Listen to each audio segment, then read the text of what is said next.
Thought you were better on your feet. Good to see you too.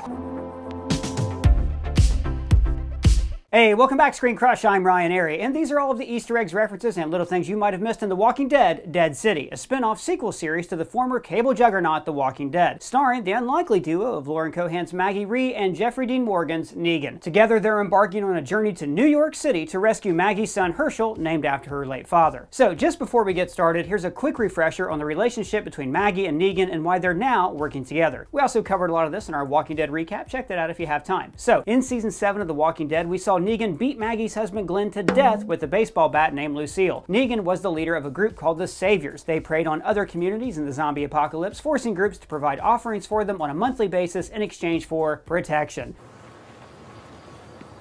Service.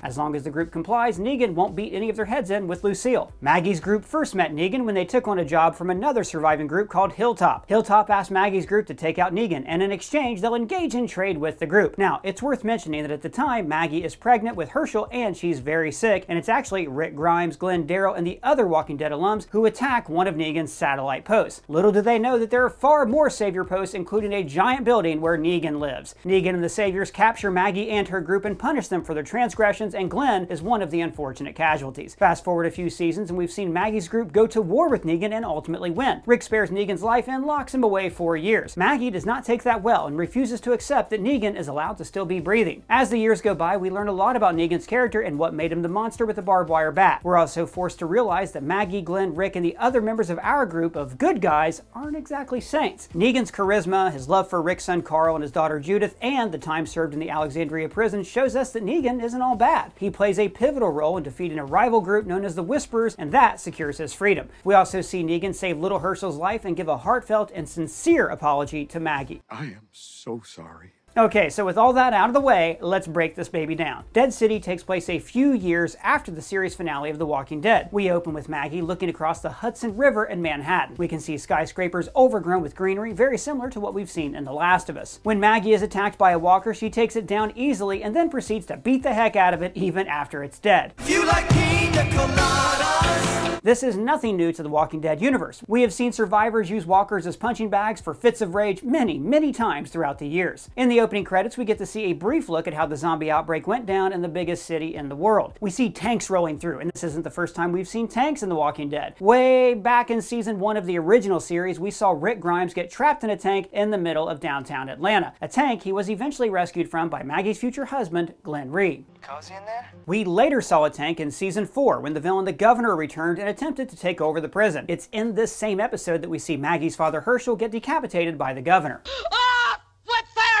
Here we can see a walker missing its bottom half and dragging itself on the ground. Now this is very reminiscent of the bicycle girl walker from the Walking Dead pilot. And remember, there was also that AMC short film that showed how she got in that condition. We can also see a deer in the aisle of the city. This reminded me a lot of the deer that we saw in the post-apocalyptic film I Am Legend. The deer is also reminiscent of the deer that Carl saw in Season 2 right before he was accidentally shot by Otis, who had been tracking the deer. After Carl is shot, he's taken to the farm where Otis lives so that he can get medical attention from Herschel. So, had that deer not been standing there and had that gunshot never happened, the survivors likely never would have wound up on the farm, meaning that Glenn and Maggie never would have met, and Maggie likely would have never met Negan. Also, Maggie's son would have never been born, so basically, this entire show owes its existence to one deer. There's a helicopter crashed into the side of a building in Times Square. Helicopters are another familiar vehicle from the original series, helicopters being synonymous with the journey of Rick Grimes. Starting from the series pilot and throughout its 11 seasons, Rick has seen and been greatly affected by helicopters. In fact, it was a helicopter that took Rick away from the series, setting up his respective spin-off show. A helicopter also greatly affected Maggie. It was a helicopter that lured a horde of walkers from Atlanta to Maggie's farm in Season 2, resulting in the group having to abandon the farm and setting them on the path that led to Negan. Pissing our pants yet? So, Maggie is looking for Negan, who has garnered a reputation for being good at taking down walkers, or as she refers to them in this scene, Growners.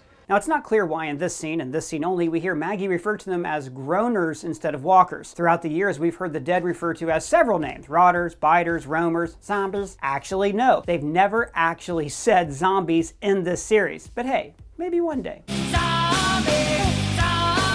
With Dead City taking place 15 years into the apocalypse, what you call the dead might be a bit of a regional thing. Maggie may have learned that people around these parts refer to the dead as groamers, so she's calling them that as well in order to fit in and not draw too many eyes. Around Maggie's neck, we can see a necklace that I believe is holding Glenn's wedding ring. When Maggie's jumped, we see she has this badass new foot knife installed in her boot. This reminded me of the Joker's boot knife in The Dark Knight, as well as Wolverine's daughter Laura from the film Logan. In Logan, we hear Professor X explain that Laura having a blade in her foot is a mutation unique to the female sex. Laura's foot claws are the obvious result of her gender. She uses her front claws for hunting and the back claws defensively. Oh, yeah? Maggie is one of the most badass women from the Walking Dead franchise and is now leading her own show, so I thought it would be a nice touch for her to now be using her feet as a weapon. Negan is a wanted man by the New Babylon Marshals. Now, New Babylon appears to be a new system of government being introduced to the Walking Dead universe. New Babylon could be in reference to the anti-capitalist city thought up by artist and architect Constant Neuenhaus in the 1950s. We've heard reference before in The Walking Dead to communist-style communal living being what works best to rebuild civilization. We're like the communist one after all.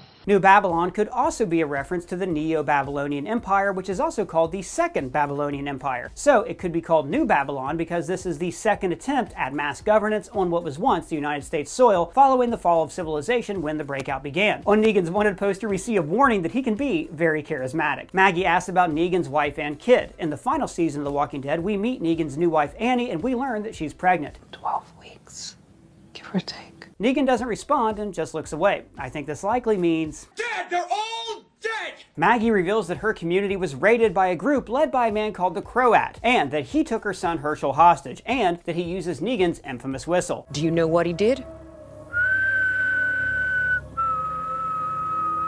Negan confirms that Croat used to be part of the Saviors and that he was pretty psychotic, but he agrees to try and help Maggie to get Herschel back. When Maggie says, It's the same people.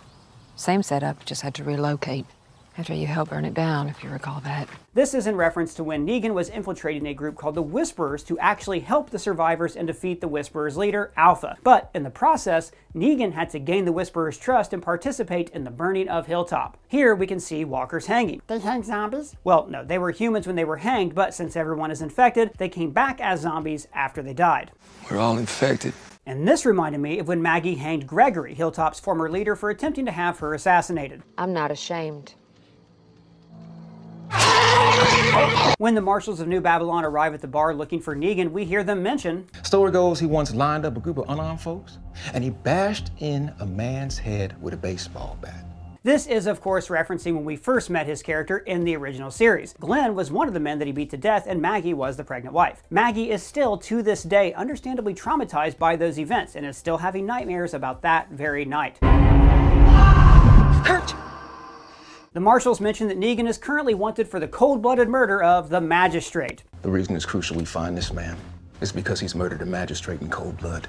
High Magistrate. And he's also wanted for the killing of 4 other people. Now, we don't know too much about this alleged crime as of yet. My guess is it has something to do with what happened to his wife and child. We even hear Negan say that it's not what we think. What I did, it's not like the marshals say.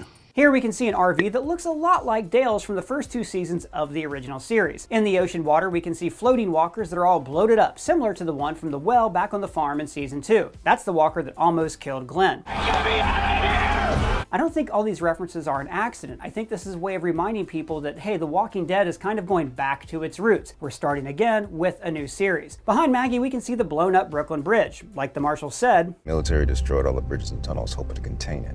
On this wall, we see Don Lincoln Center come kill with us. Now, this could be an advertisement for some type of walker killing recruitment squad, but if you want to give it a little stretch, Dawn could be a reference to the classic zombie film Dawn of the Dead, and Lincoln could be a wink and a nod to Andrew Lincoln, who plays Rick Grimes. Stretch! I said it was a stretch. So, in the city, we see stacked buses being used as walls, similar to how the governor used stacked cars to reinforce the walls in Woodbury. In this dry cleaners, we see a walker with a plastic bag over its head, showing that it died from suffocation and then came back to life. When Maggie is confronted by the marshals pursuing Negan, and now her as well for harboring a fugitive, she's able to take the marshal down, and then goes to swing a final death blow to his head, but she stops. This is because earlier in the episode, we hear Negan say, How many husbands and fathers have you killed?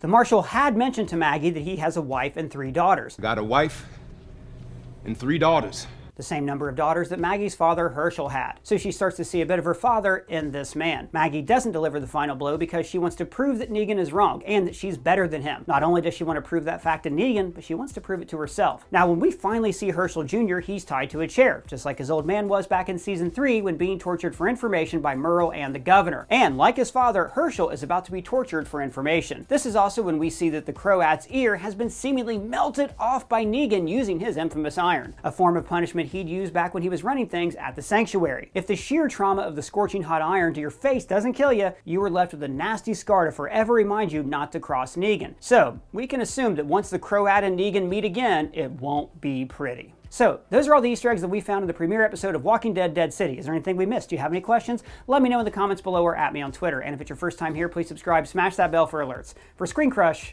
I'm Ryan Airy.